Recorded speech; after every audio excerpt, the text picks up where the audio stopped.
Welcome to the Mindbeat podcast by Effective School Solutions. I'm your host, Duncan Young, CEO of Effective School Solutions. And I'm your co-host, Laine Whitaker, Senior Director of Professional Learning at Effective School Solutions.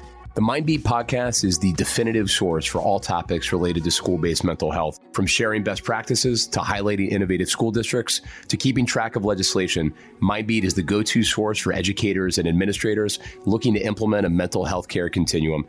Together, we can make a difference in school-based mental health care and in the lives of students, families, and educators. Let's get started.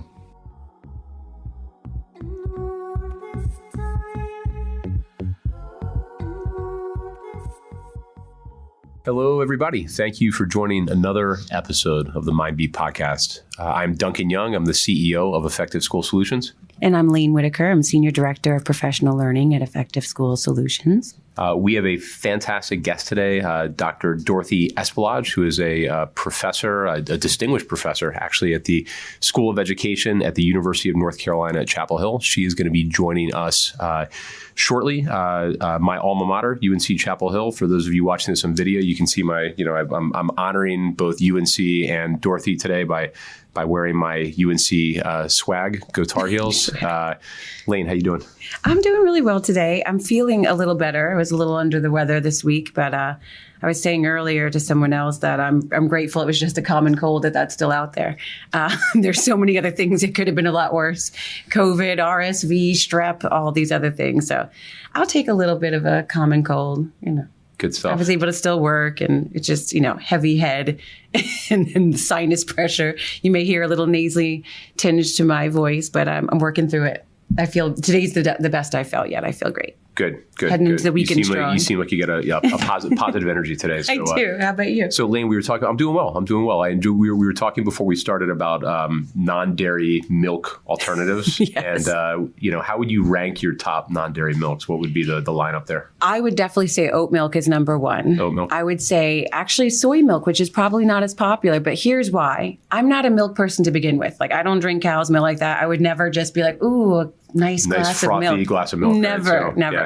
Because it's not 1960 anymore. Right? No. I mean, I was one of those kids. My parents didn't force me to do it. I remember I'd go to some people's houses and they'd have like spaghetti, but also a glass of milk. Yeah, and I'd be like, I can't drink this. Right. I can't drink I wouldn't even drink the milk at the end of the cereal. Like, that's not my thing. So then I also gave birth to a child who has a very serious dairy allergy. He cannot have any type of milk, butter, cheese. So we really didn't have much dairy in the house the last, 18 years. And so when I was cooking with a dairy alternative, I didn't want like a nut milk like almonds or something to change the flavor of what I'm cooking. So I found soy milk, and oat milk had a similar consistency and very little taste profile, so it didn't alter anything that I was doing. So that I would say, and you said 3? Maybe cashew milk? Is that a thing? Is that real? No, coconut milk. Coconut milk. Forgive me. I love coconut milk. Yeah. I do love coconut milk. I like to make my smoothie. I do all kinds of things with coconut milk. Yeah. Coconut milk is yeah. great. I feel like the coconut has really seen like a rise in the last decade. Like, coconut water didn't really exist before, I feel like 2010. And now it's like a, very refreshing kind of a post-run beverage, things like that. So I would agree. It has a lot of electrolytes and stuff. Yeah. 21st century is the century of the coconut, I think. So coconut milk is bomb. I do like that. Or water, whatever it is. Coconut products are good for me. I really enjoy them. All right. Well, why don't we jump in? I'm really excited to speak with Dorothy, and we'll get started with our top 3 list for today.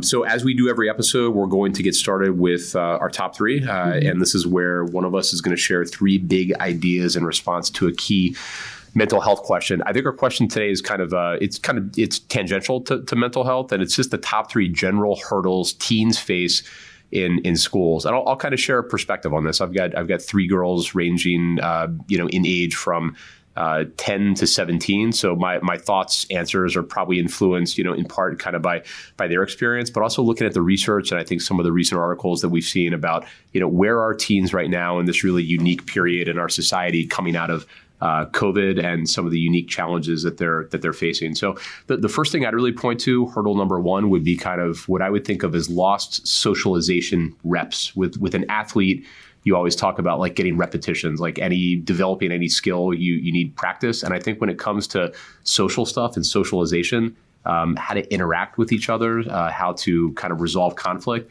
I think a lot of teens have just lost reps during the pandemic. I mean, when school was shut down for a year or two, and I think we saw this with a lot of the student populations that we were serving, probably in the fall of 2021 is where it was most prominent. Schools had been shut down for, probably 18 months kind of at that point, 15, 16 months at that point. And what we saw kind of back during that fall of 2021 was a lot of conflict, a lot of increased disciplinary challenges, increased fighting kind of between students. And I think a lot of that is a function of these kind of lost socialization time that students had.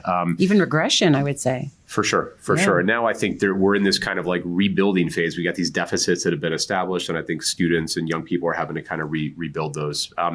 The second thing I noted was, I think with some of our students, it's going to be kind of challenges leaving the nest. It's attachment kind of with their, with their parents, kind of with their caregivers. And, I think if you think about the idea that during COVID, a lot of families were in this hermetically sealed bubble where you were in a high stress environment and your main support system was kind of like your parents, your siblings, that family unit. I think this is probably an ancillary to the lost socialization reps. I think there's going to be kind of like, probably as some kids go off for their next step, whether that's college or something else, you could potentially see, some, attachment challenges and challenges kind of like going out and kind of cleaving, I think is the correct, from your parents, kind of, developmental term kind of on that. So that'll be interesting to take a look at kind of as well.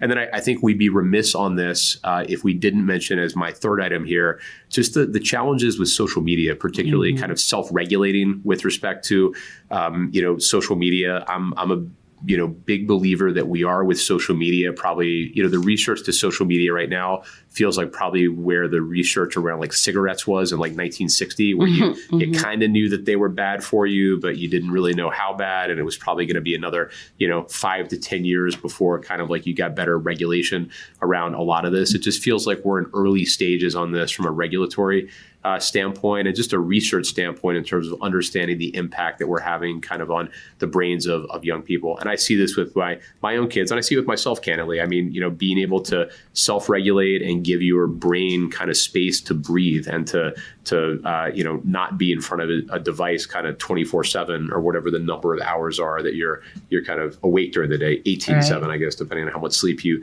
get. I think that's going to be the third big hurdle with young people that I point to. Anything come to mind for you? Well, yeah, it's actually a great segue into the article we're about to go over as well. But for sure, I think we talked about this not long ago. I felt that too. I'm a real extrovert, and during the pandemic, I started to get very comfortable spending time by myself, a lot of alone time. And when I'm on my phone, it's amazing how the time passes. You're like, I was just scrolling for how long? It was an hour, and you can't like, where did that time go? It's very like vapid. I think that social media presents so many different problems and isolation issues for our students and our children. And then can I go ahead then and segue into this article? Perfect. This Go is for it. really, really timely.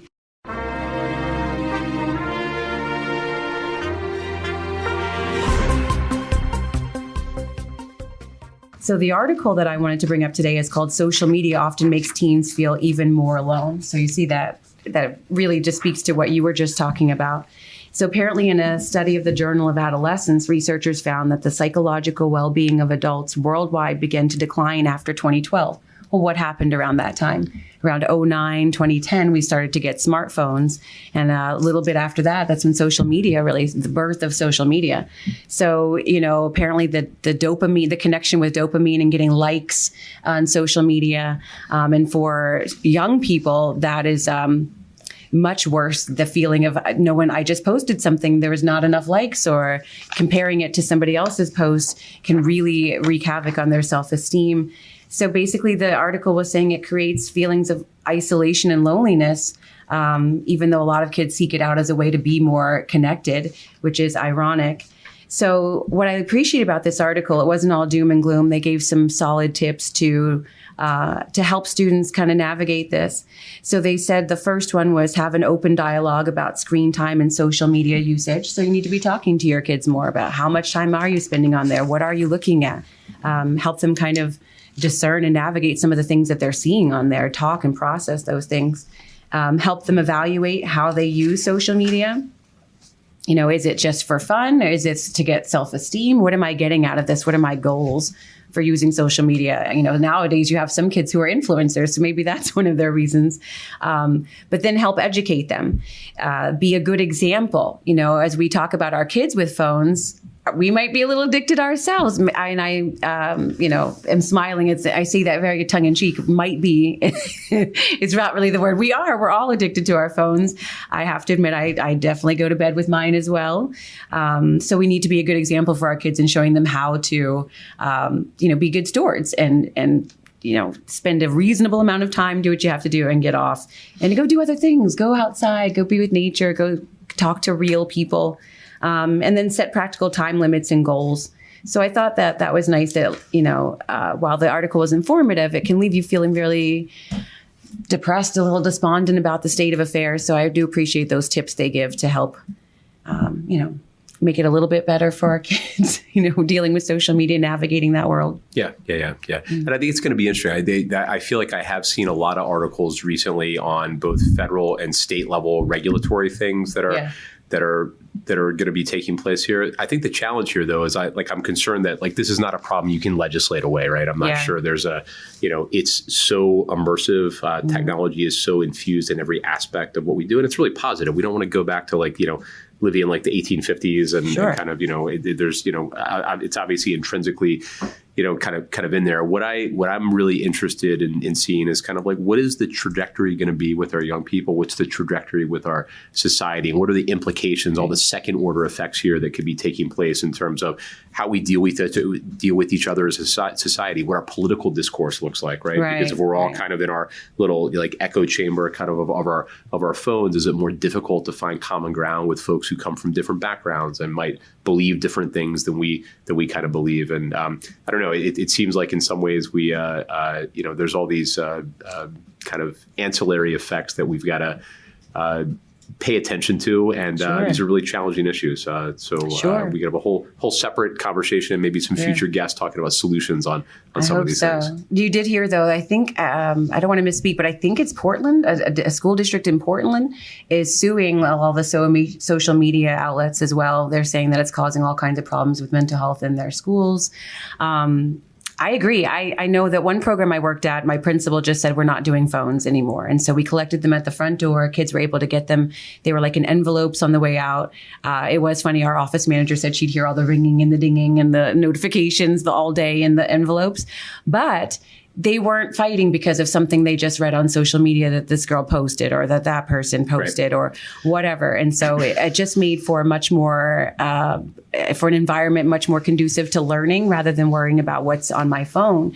And I do see that as we coach across the country, individual teachers will say, I'm not going to do it, but I've yet to see a district or even a whole school that just says we're not doing that anymore. Right. And I don't know what the fear is. There may be the fear of backlash from parents, but I just feel like that's one place where the phones don't belong. If we can get our kids to get rid of the phones during school time, and then maybe you have a little bit more chance of having parents regulate their usage when they're home. All I can think about as you say that is the poor office manager who has to listen to the hundreds of phones every day. Exactly. I feel like, the mental health of all the students has improved and her mental health has declined. His or her mental health has declined kind of precipitously. She would beg them to turn it on silent. Please put it on silent. Got it. I think that was their punishment. Oh no, I'm going to find the most annoying song to play or something. Oh my gosh. Because you took my phone. Because it's not just a ring. It's the little guitar riff. All of that. All right. Well, let's get into our guests. I'm really excited to introduce our guest today, Dr. Dorothy Espelage. She is the William C. Friday Distinguished Professor of Education at the University of North Carolina, Chapel Hill. Dorothy's research focuses on transplanting empirical findings into prevention and intervention programming. She's the recipient of the APA Lifetime Achievement Award in Prevention Science, the 2016 APA Award for Distinguished Contributions to Research and Public Policy, and is a fellow of APS, APA, and AERA. She is a research machine. She's an elevated member of the Research in Public Policy, a fellow of the APS, the APA, the AERA, an elected member of the National Academy of Education. And she has authored incredibly over 300 peer-reviewed articles, 80 book chapters on bullying, homophobic teasing, sexual harassment, dating violence, and gang violence. She is known as a national expert in a lot of areas. I would say bullying is really one of the areas that she is really looked upon as kind of one of the foremost experts in academia. And we are incredibly excited and honored to have Dorothy with us today. Welcome, Dorothy. Hi, Dorothy. Thank you for having me. Hi. So, Dorothy, tell our listeners a little bit more about your role and what the focus of your specific areas of research are.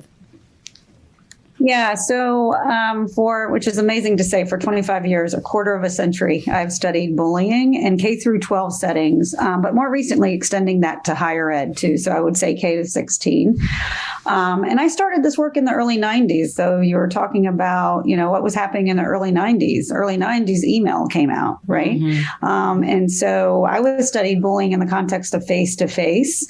And for the last 25 years, we've tried to identify, who it is, who's engaging in the bullying, who are the likely targets of this behavior. At that time, in 91, when I started this work, there were 3 articles written on bullying out of the United States, and that was largely in special ed. So it was at that time, we just saw it as a rites of passage. It was just part of growing up. I had pushback even trying to publish articles on bullying. I was like, isn't this just aggression? Isn't this just what makes boys grow into men? So there was a good decade where there was just a resistance in this country. I wasn't invited to keynote. No one had bullying as their topic in these conferences. And then slowly we started to add to the research literature such that there's almost like 5,000 articles. We've contributed 300 of those, right? That really pointed to the detrimental mental health outcomes associated with both those kids that engage in bullying, or what we call perpetrators sometimes, or those that are the victims, but also those kids standing around watching it, the bystanders who we want to move to be allies. And as we continued to do these studies, we also started to identify those populations, those kiddos with social identities that were at the most risk. So gender and sexual minority youth, students with disabilities, more recent, undocumented, or Asian students, if you want to put it in the COVID framework. And so so there's no argument now. The meta-analysis and the research is very clear that there are serious short and long-term outcomes for bullying involvement for all of those involved. And so we were just able to convince the federal government to put some money behind preventing this, and have done a number of serious, large randomized clinical trials to evaluate social emotional learning and peer-led programs, and also leveraging technology too. So that's a lot. I'll stop there because, again, it's been a quarter of a century of work. So it's a lot to talk about in 30 minutes. Do you think that we were just talking about social media, and I know there's so much bullying that goes on online. Do you think that that's also part of what made this area of research, something that people want to talk about now?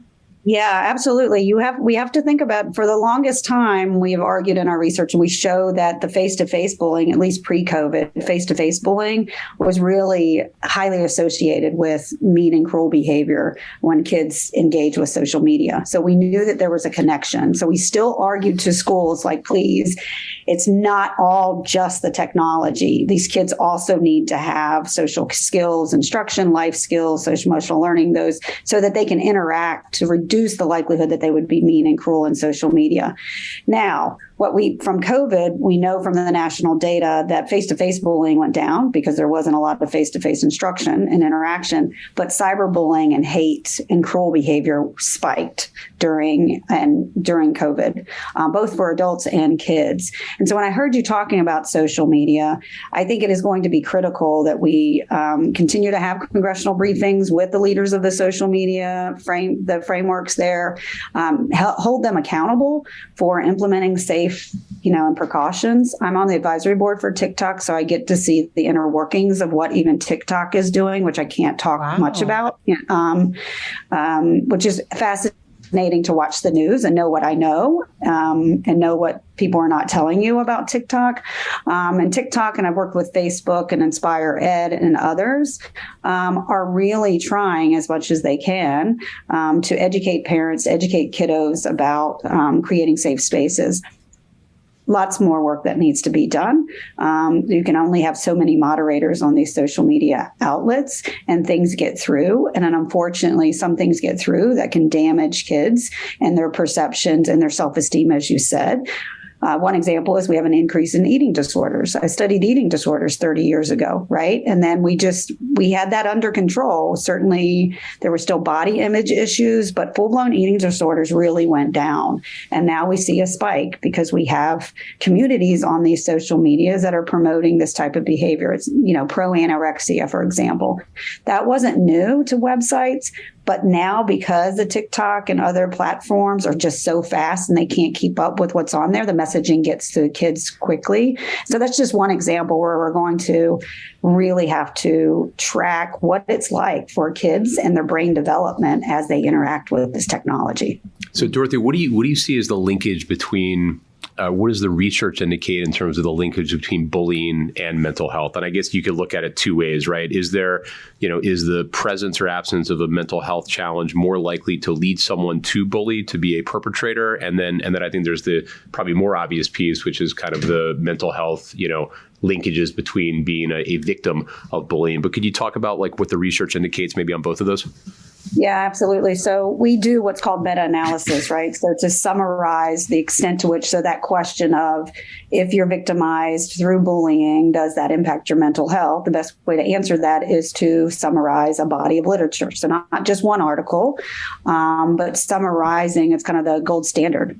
And so what we find there is that if you are chronically victimized, where that goes on for a long time and it's not addressed through prevention or intervention, 30 years down the road, you're more likely to have a major depressive disorder as an adult, right? And so we find that very similar depression, anxiety, suicidal ideation, even within the few months of being victimized, is a cause for concern. Now, there's not a causal relationship. So bullying, victimization itself doesn't cause you to be depressed or anxious. But what it does is it contributes to a sense of isolation, lower self-esteem, which then fosters depression and anxiety. And because we have such a crisis and the lack of school-based mental health, and with the exception of some of the work that you're doing, one that's unaddressed, that depression and anxiety, it exacerbates. And unfortunately, we have the highest rates of suicide attempts and death by suicide in this country at this point. What's interesting about those kids that engage in, or the perpetrators of it, is that they really don't have long-term impacts. We haven't studied them as much, but it doesn't look like that depression and anxiety holds for those perpetrators. Got it. Yeah, that's really interesting. I mean, if you think about it, I kind of think of being a victim of bullying as a form of an adverse childhood experience, right? And we know all the research and linkage between, ACEs and negative effects later in life, including kind of mental health challenges. Is that the right way to think about it? Absolutely, Duncan. So David Finkelhor out of the University of New Hampshire has proposed for the last decade that bullying, victimization, and other forms of intimate partner violence and other so bullying itself should be an adverse childhood experience. So I think you're going to start seeing that as one of those ACEs. Got it. Yep. So what would you say is the state of school-based mental health today then, considering, all of these different issues? You've got social media, you've got the bullying, you've got, the recent pandemic, the isolation. What is your estimation of the state of mental health in schools? Yeah, recent research that has come out even in the last week is indicating that the mental health concerns associated with children and adolescents it's problematic, extremely problematic. And what we know is that the school-based mental health services differ across, as you know, in the work that you do, districts, states. Yes, we have lots of funding from the federal government to address this, but how are we going to implement that and integrate with all the other programs that are happening in the schools is the big question. Yeah. I think getting to a common definition of what good looks like, it's kind of the Wild West out there in terms of like you talk to 10 different districts, you're going to get 10 different, answers often of kind of like, what does my tiered systems of support look like versus your tiered systems of support, kind of, et cetera. Absolutely. But I think that, the research is pretty clear that if you have school-based mental health on campus in the schools so that you break down the barrier of access, that we have lower depression and anxiety and lower suicidality. I mean, the biggest issue is one, screening, as you know, which is a challenge because people are very weary about screening, because what if they screen in, half of their kiddos? What are they then going to do? Sometimes parents don't want their child screened either. They feel that it's not the school's issue to do that. And then third, if they screen in, how do you get them services when we have a mental health crisis across the board as far as getting to practitioners in the field? And what about addressing the mental health of the bully or the perpetrator? Because, we know hurt people, right? So what about their mental health? I know that we don't always seem to have a lot of compassion for the bully, but I remember my son had an issue with bullying in kindergarten, and I used to tell him that, well, hurt people, like have compassion for this person, even though it feels tough. They're really going through something.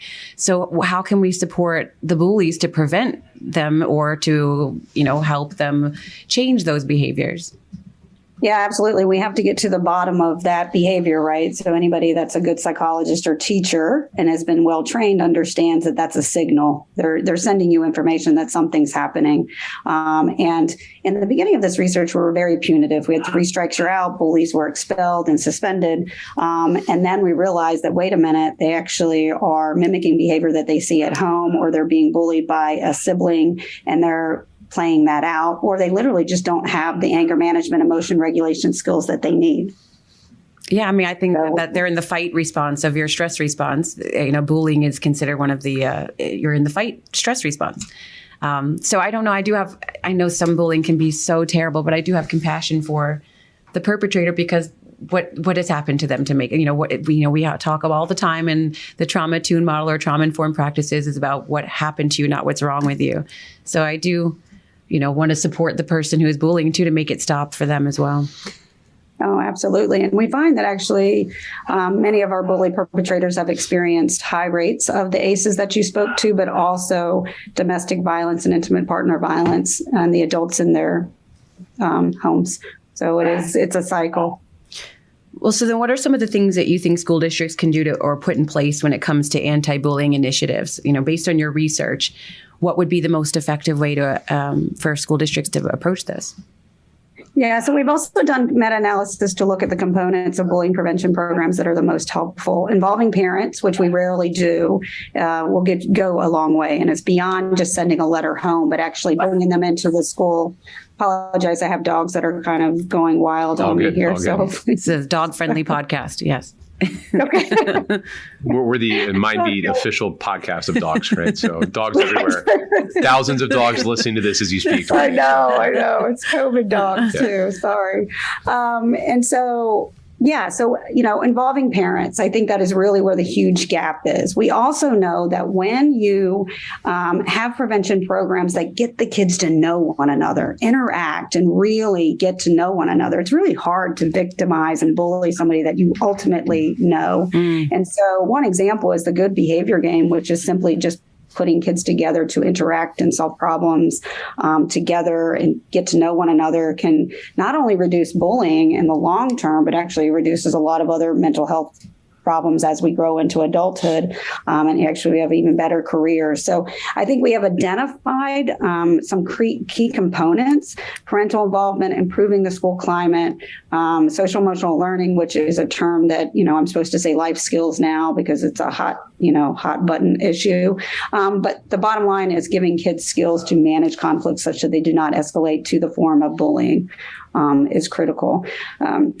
I have to tell you, in 25 years, I've probably had 75 papers that showed school connectedness and school climate really is critical to, one, reducing bullying in a school, but also reducing the adverse effects when bullying does occur. Because we're not going to eradicate bullying. It is part of just the fabric. We're hierarchical. There's popular kids and non-popular kids, and that's how it's going to be. There's some kids that gain their popularity through bullying and maintain that.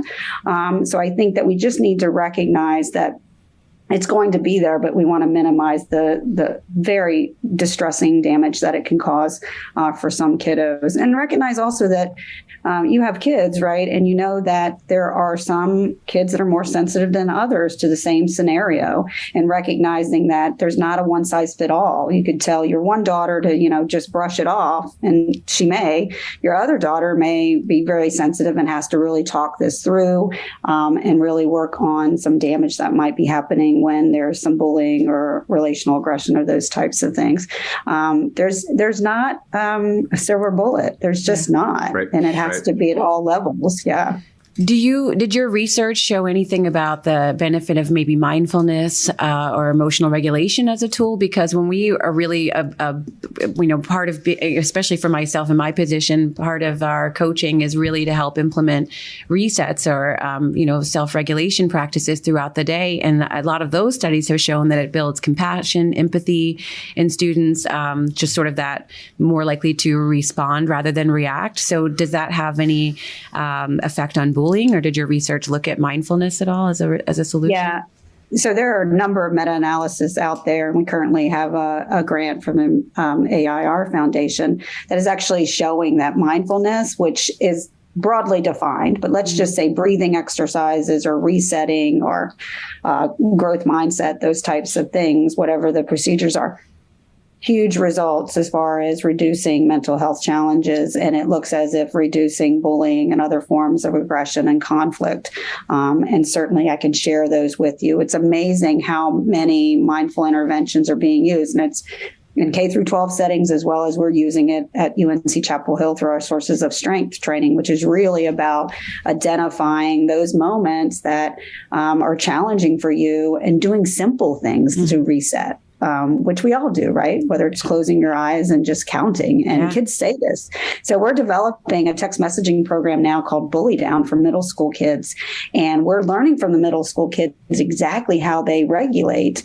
And they talk about the counting, and they talk about art and journaling and self-compassion journaling.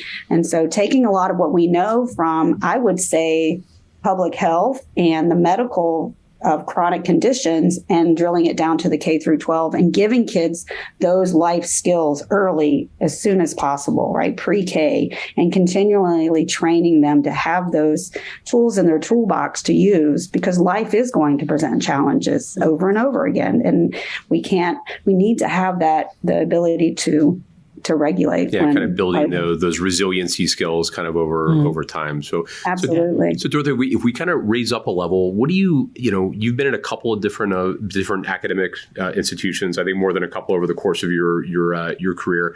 What do you see as the role of academia when it comes to achieving kind of more systemic change in school-based mental health? Do you have examples of kind of good kind of partnerships between academia and kind of community-based organizations, the kind of for-profit sector? Like, what does good look like when it comes to kind of academia really moving the needle and translating research into practice? Yeah, so I've lived my life defending the ways in which I engage with community and schools. I remember I was at the University of Illinois for 20 years, and they were like, "You're never in your office." I said, "My office is the elementary schools and the middle schools and the superintendent's office, or the nonprofit that's doing the bullying prevention down the street." I think we owe it to society to get out of our offices, especially in this space. There's a lot of academics that just want to sit in their office, analyze data, and write their journal articles. But for me, if we really want to have a change, especially in the space of bullying prevention, where social media is implicated so much, that we have to partner. We have to partner with parent groups. We have to partner with nonprofits and for-profits that are on the Hill lobbying, right? And so what I try to do, and has been my goal for 25 years, is yes, do the research, do the solid research that we can defend, do the longitudinal studies, do the meta-analysis, do the rigorous randomized clinical trials, but then also spend the time to disseminate that beyond journal articles, right? This blog is an example. I'm pretty sure there's more people listening to this than those that have read my 300 articles, right? And that's encouraging to me.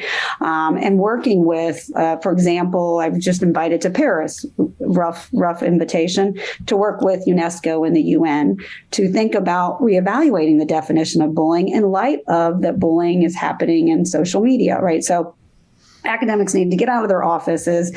They also need to be flexible. For example, we have a youth suicide crisis in the state of North Carolina, and we are partnering to go out and test sources of strength in 10 high schools to see if we can get it to stick there in North Carolina. But I can't do a randomized clinical trial. I'm not going to withhold, the intervention for the schools. Right. And so, So you have to go beyond. It gets into these ethical issues that kind of get into the research. And yep. Absolutely. And so I just presented to Nickelodeon, big parent group and the employees of Nickelodeon and Paramount Plus. I'm working with Disney to bring, and Special Olympics to bring kiddos to talk to us about their experiences of bullying, because I'm now 54 years old and middle school was a long time ago for me. And thank goodness there were no cell phones, or I might not be in the position I'm in right now. Right. So I think that, I don't do my work without that youth voice, without the parent voice. And so, but you also have to be productive, right? Because you have to get tenure and you have to do what the university wants you to do. But I think being at the state university like UNC Chapel Hill, which is a place that values public engagement, that I have the room to do that. Because academics are not going to solve this problem. We haven't. Sure. It's been 25 years, right? We're only reducing bullying by 20%. Right. We have to involve everybody in the socioecology. Yeah, there's got to be academia and a lever that actually kind of like leads to implementation kind of out in the, out in our schools. So I love this idea that you're really kind of bridging the straddling the gap between kind of practitioner and researcher. I love that mindset that you're bringing to the table on this. Absolutely. Yeah. So Dorothy, I know that you are planning kind of a big event regarding kind of bullying. Do you want to talk a little bit about that? Yeah, absolutely. So we were selected to host the World Anti-Bullying Forum, and that will bring, at this point, researchers, practitioners, social media giants to Raleigh, North Carolina, October 25th through the 27th. We will have upwards of 800 to 1,000 slots if people would like to register. We're working with Disney. We're working with Special Olympics. We really want to bring all of our colleagues from across the world, the globe, to talk about how they're tackling bullying. To be honest, some of our European colleagues are doing a much better job, especially around preventing cyberbullying than we are. And we really need to figure out how that we can learn from them and they can learn from us. It's the first time that it's been hosted in the United States. So we're excited and very excited that UNC Chapel Hill is supporting this endeavor in so many ways. So we're just excited to bring the best research, some of the best prevention and intervention to Raleigh and show the world what we're doing. We have 6 keynotes that represent 6 continents. So excited. Lots of work, not a conference planner, but I'm doing my best. But you stayed at a Holiday Inn Express last night, right? So you kind of got the so what I mean. When I hear World Anti-Bullying Forum, it makes me immediately think of like how does the U.S. kind of stack up to the rest of the world in bullying, and are the challenges that we're experiencing right now kind of like the same or different as the challenges that are being experienced in other countries? Well, I would say that we're not doing very well. When you look at the meta-analysis, it looks as if the United States, along with Canada, have reduced bullying the least and compared to other countries. So we've reduced bullying in this country by 10%. Other countries have reduced it by 20 to 50%. Now, part of the problem is where the prevention programs are very successful are small countries. And so, when they say, oh, this program Kiva works in Finland or Norway, I'm like, okay, well, right. That's like one state in the United States, right? So we have to figure out. That's like Vermont, right? Yeah. So, right. Right. So it's a challenge. It's particularly a challenge now in the political climate. And so we're seeing an uptake in the national data of bullying and victimization of directed toward gender and sexual minority youth, as well as racialized bullying, what we call identity-based bullying. So at the World Anti-Bullying Forum, we're really going to talk about identity-based bullying or bias-based bullying, which has not been a topic covered by that group, by that forum. So we're excited by that. We're seeing also a lot of association between bullying and hate speech. And so we're bringing the Germans in to talk about their hate speech interventions, that they're doing some really, really great work. I would say the Italians probably have the best intervention on cyberbullying, and it's because they really developed their cyberbullying interventions based on solid recent research versus us trying to take old anti-bullying prevention programs and fit it into the social media context that we have, and we've failed. Got it. Got it. Well, that is really impressive work. I'm so excited for your conference. I hope that goes amazingly well for you. I have to say, I'm the reset lady here at ESS. And so one of our big goals is to help districts become more regulated and having those skills, embedded throughout their school day. So your comments on the application of meditation as a means to end bullying, I fully support and get behind. It's very validating for our work. Having said that, being that I am the reset lady, I have to ask, what is your go-to for your mental health? What are your resets? What's in your mental health toolkit? Is it breathing? Is it yoga, running, affirmations? What does it for you? It's Orange Theory. So I don't know if you've done Orange Theory. Sure, right? Yeah. I'm not familiar. What's Orange Theory? It's like a fitness circuit type of thing. It's a chain, right? So, Yeah. Oh, yeah. Yeah. So you run, row. I don't row, I stride, and the weight room. And there's just really good music. And every minute you're in the orange, you get a splat. And I do that. But I also, I'm a hot yoga person, and I meditate and TikTok, a little bit of TikTok. A little bit. Well, you're on the board, so we'll allow it. Yeah, you're doing it's for research purposes, right? So it is. That's what I tell my quality control. Yeah. Good food recipes too. So. Well, thank you so much, Dorothy. It has been such a pleasure speaking with you today. And we're really excited to hear about all the work that you're doing and can't wait to see how it's the wide-reaching impact that it's going to have, especially being research-based. One of the things I love about Brene Brown, too, is that all of her work is research-based, which is makes a big difference. Dorothy, so great to see you again. Thank you so much for being with us. Really an honor and a privilege, and just congratulations on all the incredibly impactful work that you're doing, and good luck with all of the initiatives, including the World Anti-Bullying Forum. Sounds incredibly exciting. Appreciate it. Thanks again for being with us. Take care. So much. Thank you. Bye. So, Laine, let's wrap up. What inspired you this week? I actually was really inspired by, I got an email the other day from one of our coaches out in California who's doing amazing work with resets, speaking of the resets. And in fact, I was out there with her back in November, and we were talking about resets with this particular teacher. And so now she sent me an email of a picture of like a reset wheel that this teacher made. So it is like a large Ferris wheel looking kind of contraption that she's put in her classroom. And there's a little note on each part of the wheel with a different reset. So as kids become escalated and they're looking for an emotional regulation practice, they can just pick from the wheel, spin the wheel, and pick the right reset for you.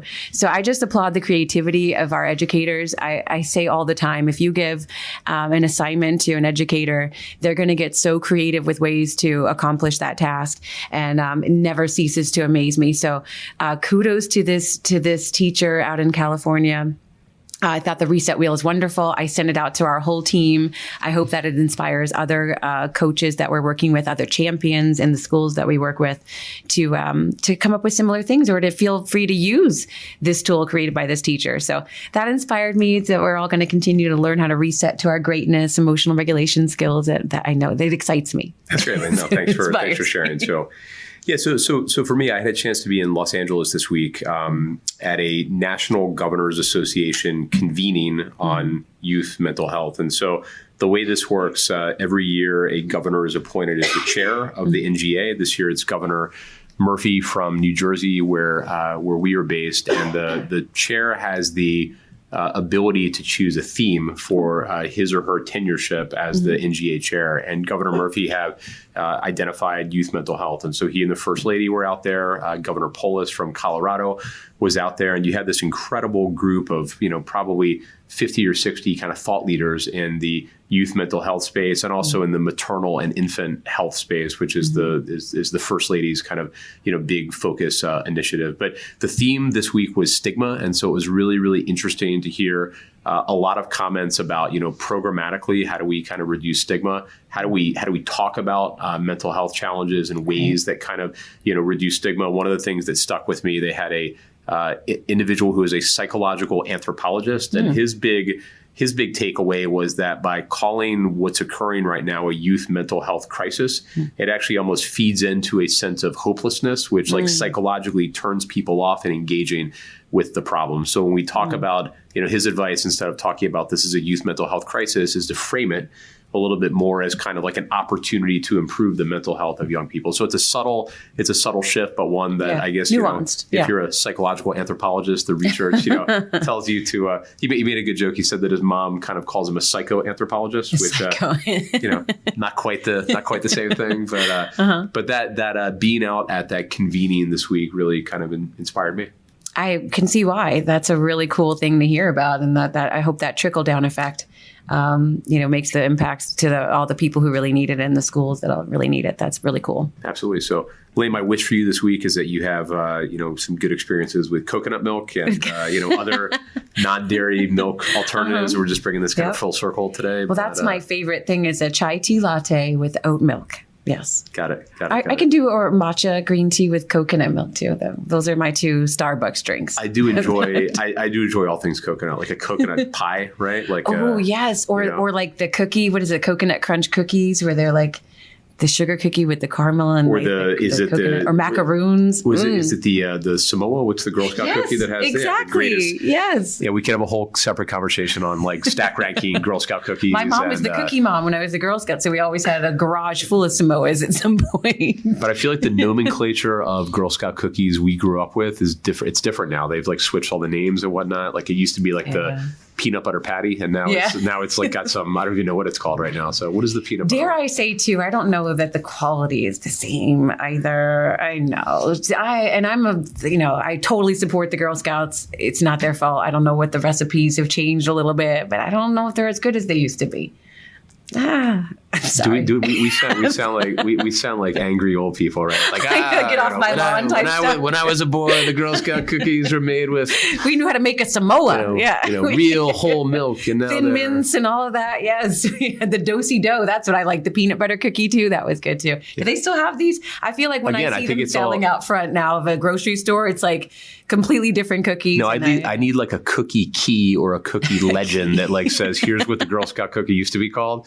Here's what it's called now. I need a great idea. I need like Duolingo for Girl Scout cookies, right? That's what I'm looking for. So, all right, Laine, on that note of minutia based banter, why don't we wrap up this latest episode of Mindbeat? Thank you to everyone who has listened. As a general reminder, you can find all of the articles as well as links to information about our speakers on the in the information section of the podcast website, Mindbeat website. We don't really have a Mindbeat website, do we, Laine? We don't. We have to get on that. Yeah, we do. Okay, yeah. That was a very convoluted explanation of how you can find additional information. Go to the ESS website. You'll find great information there, www.effectiveschoolsolutions.com, or look for us on Spotify, look for us on Apple Podcasts, all kinds of other podcast delivery sites, mechanisms, etc. Thanks, everyone. Have a great day. Thank you. Thank you for being with us. The Mindbeat podcast is a production of Effective School Solutions. Mindbeat represents the opinions of Duncan Young, Laine Whitaker, and their guests on the show. The content here should not be taken as medical advice. The content here is for informational purposes only. Please consult your healthcare professional for any medical questions. This podcast should not be used in any legal capacity whatsoever, including but not limited to establishing a standard of care, in a legal sense or as a basis for expert witness testimony. No guarantee is given regarding the accuracy of any statements or opinions made on this podcast. If you or someone you know is experiencing a mental health crisis, please call the 988 Suicide and Crisis Lifeline, the SAMHSA National Helpline at 1-800-662-HELP, or your local healthcare provider.